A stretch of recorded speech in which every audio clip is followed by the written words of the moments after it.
Joining me to discuss this is a lawyer and foreign policy analyst, Bolu Michael-Biyi. Hello, Bolu. Thank you for joining us at this time. Thank you. Thanks for having me. Now, in what ways will the revised indictment shape public opinion about Donald Trump's candidacy in the forthcoming election? Well, it's a new issue that's come up, and there are two categories of people. People who may focus, be more sensitive to his ethical and legal issues, may actually lose a level of trust for him. And then there's another category of people who President Joe Biden referred to as MAGA Republicans, the core supporters of President Donald Trump, may lead them to be more defiant and want to ensure that he gets elected. It may actually vex them because they may consider it as a political witch hunt or political vendetta. They might see it as an untidy case in U.S. politics and want to prove a point that such kind of political corruption, in their view, should not be happening in the United States. Now, you talked about, political witch hunts. Now, to what extent will the indictment's emphasis on Trump's efforts to overturn the 2020 election results alienate his core supporters? And I'm speaking particularly to those, who view the charges as politically driven. So those who see the charges as politically motivated, it might to just strengthen their defiance to ensure that Trump gets elected. And Trump has perpetually presented himself as the defender of the rights of the people, in the sense that he has described what he's going through as a political witch hunt or a political vendetta.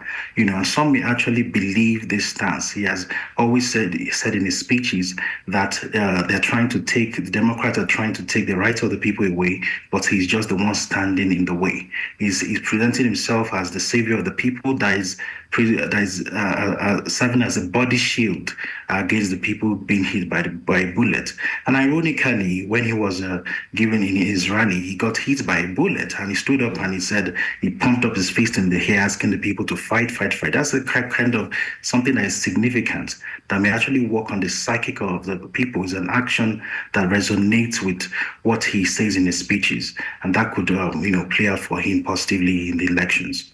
All right, how about the ongoing legal proceedings? How will it influence Trump's campaign tactics and his capacity to, rally supporters in the lead up to the elections? Yes, he'll have to, re-strategize, meaning that his schedule is already going to be disrupted if he's going to appear in court. He may have a rally and it's clashing with a court proceeding. It might stress him out a little bit more. And, and I think the main impact that it has on his campaign is in his messaging.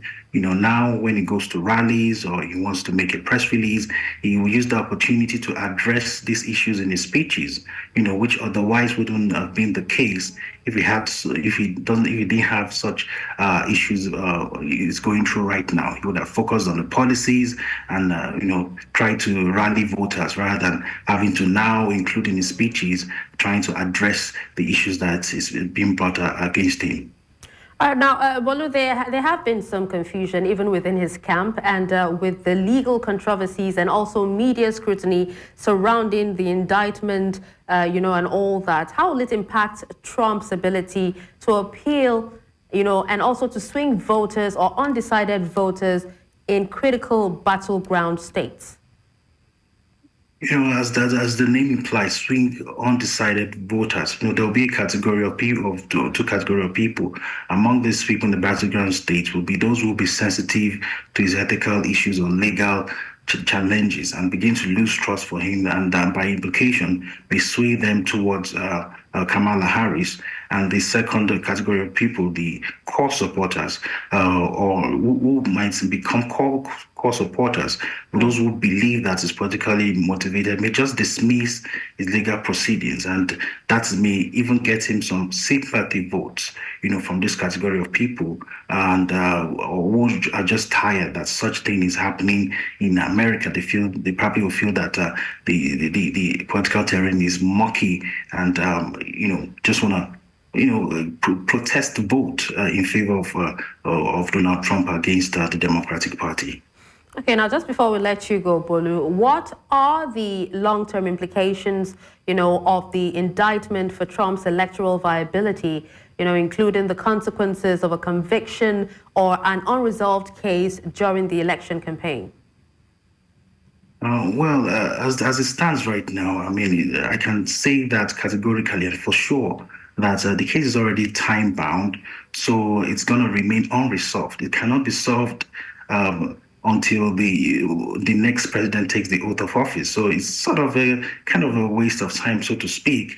And if it ever gets resolved, the highest would be for him not to only make him ineligible to run for office. But he's already running for office, and he has wide-ranging immunity covering him. And also the American people would never want to see a former president, go to jail, because it rubs off poorly on the image of Americans. It's not inspiring to young kids, to kids in America, and for public policy reasons, they will never want that to be part of their history. So the case is time-bound and definitely will remain unresolved even after the next president takes the oath of office.